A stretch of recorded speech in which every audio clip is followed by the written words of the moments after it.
So good day everyone. Today I'm going to discuss the determinants of stretch and also the procedure of application of manual stretch. So before we start, we'll first discuss the different subtopics, or we'll be dividing them into different subtopics. These are your alignment, stabilization, intensity of stretch, and also the duration of stretch. So the first one is alignment. So this is very important since this will provide comfort and also stability for the patient.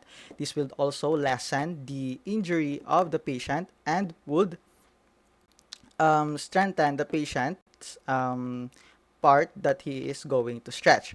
So, the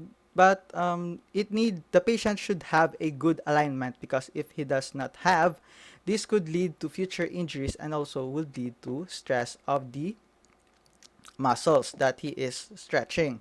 So as we can see on the last picture, in the right picture on the letter A, the patient is stretching his knee and also his shoulder, but he is not just stretching the knee and the shoulder, but also um, but he is not just focusing on the knees and the shoulder, but also is focusing on his posture, because posture is a big contribution to effectively stretch those muscles.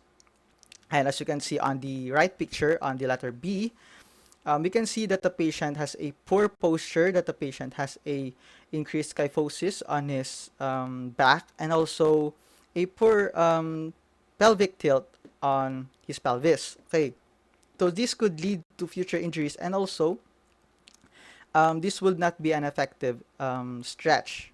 Okay, next one.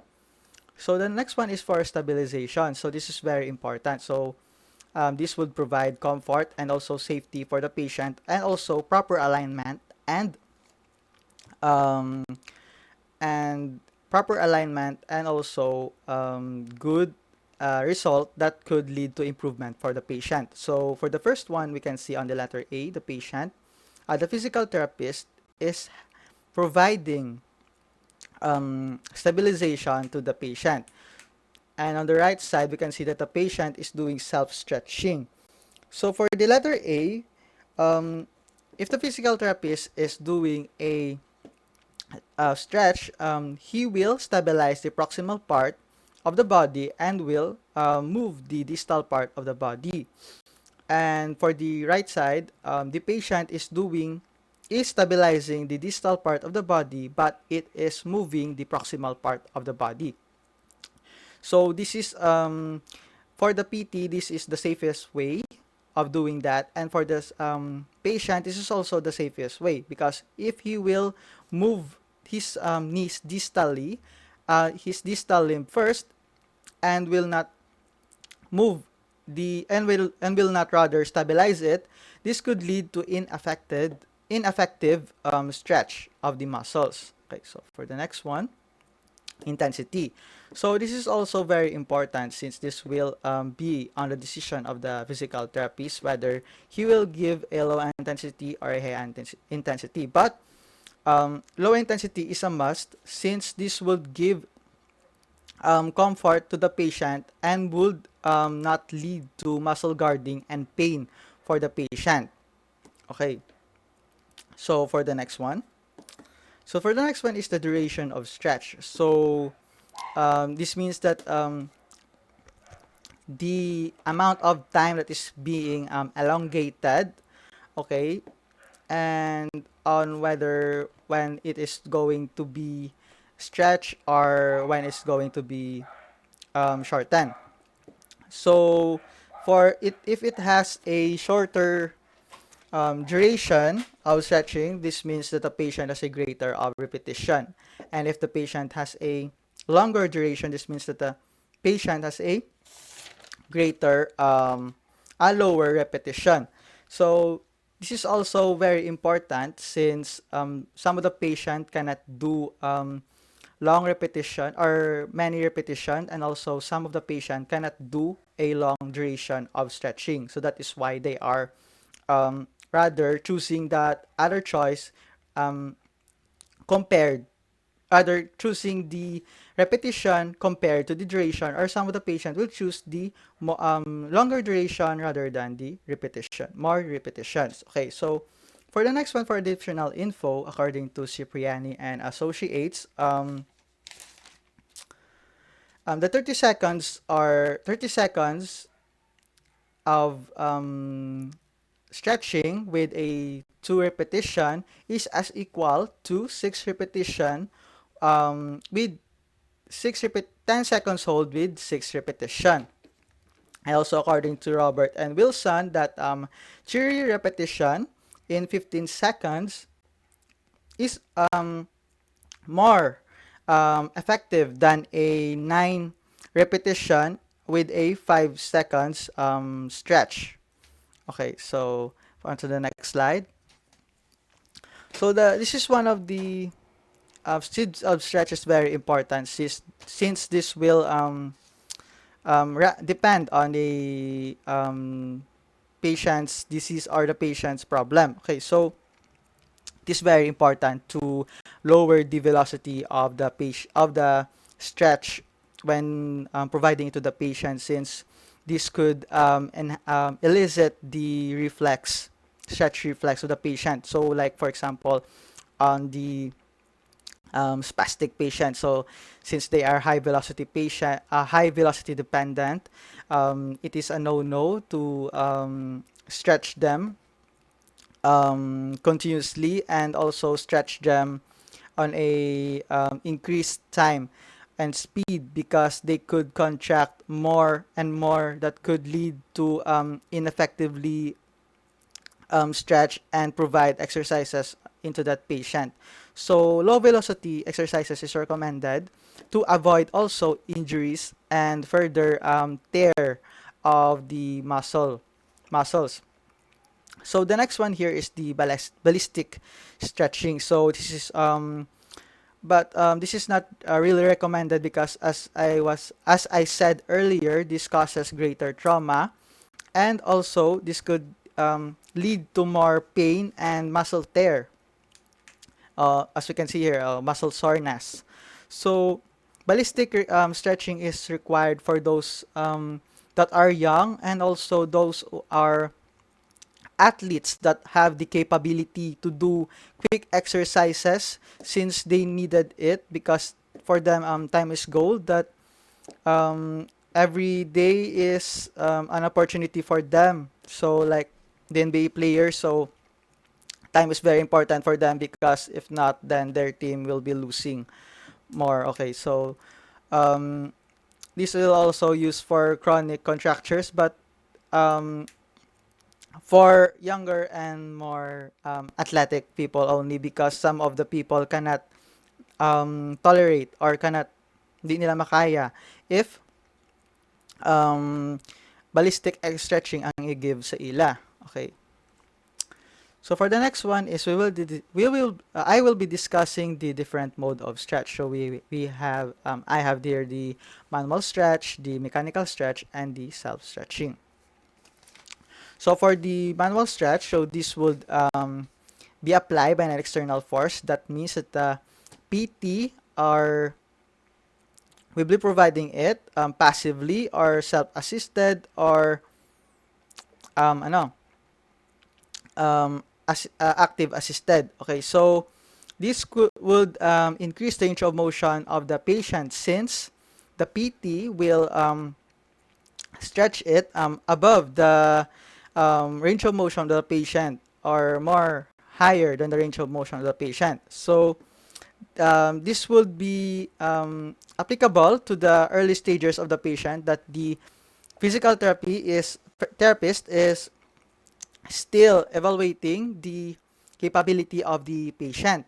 And also, when doing passive stretching, this is very an appropriate choice, or this is recommended to do, because passive stretching has an assist coming from a PT that would be safe and also be effective. Okay, so for the next one,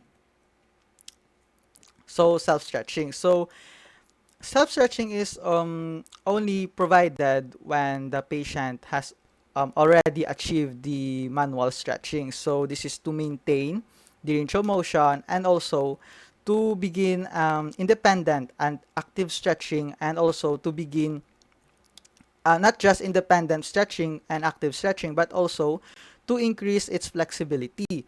So this is done if the patient has a home exercise program to continue, and if the patient has healed his problem, this would be given in a day-to-day, in a daily, as a part of his daily routine, since to avoid further injuries and also to strengthen the muscles. So the next one is for effectiveness. So in order for this to be effective, the patient should be given patient education and not just give him a list of exercises but will not teach him how to do it. So this is very important because if we will not give patient education, this would um, hinder the effectiveness of the stretch. So this will affect the alignment, the stabilization, and so forth. Okay, that is why patient education is a must. So the next one is mechanical stretching. So this is provided at a lower intensity for a longer over a long period of time. So usually this is to for strengthening and also for um, patients that are needed to stretch those muscles more effectively and also to strengthen them. Okay, so that is why we have here in the as you can see on the equipments, we have the cuff weights and also we have the pulley, weighted pulley system. Okay, so that is to not just stretch but also to strengthen the parts that needs to be stretched. Okay. So for the effectiveness, it is needed to maintain mechanical stretching because if they are already exposed to mechanical stretching, they needed to maintain that by providing self-stretching when they are at home. Because if not, some patients, I think, will have a recurrence of injury and will na mabalik ang mga shorten of muscles rather than increasing the flexibility of the patient. Okay. So what are the consideration for on how to properly select the best method of stretching for the patient? Okay, so you should first identify the tissues that are involved. So what are the tissues involved? What are the types of tissues involved? And also if the tissues that are involved are strong or not.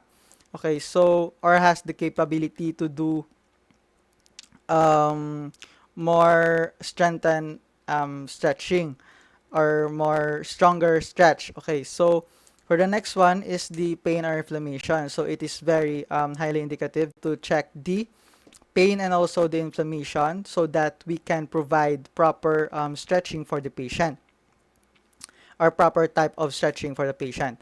So the next one is the duration of the hypomobility. So we have to check if how long the hypomobility of the patient, and also we should check if for hypermobility, but the hypomobility is more recommended. Uh, it is more focused when checking since stretching is for promoting flexibility and to to be um, to okay, so gina-provide niya lang.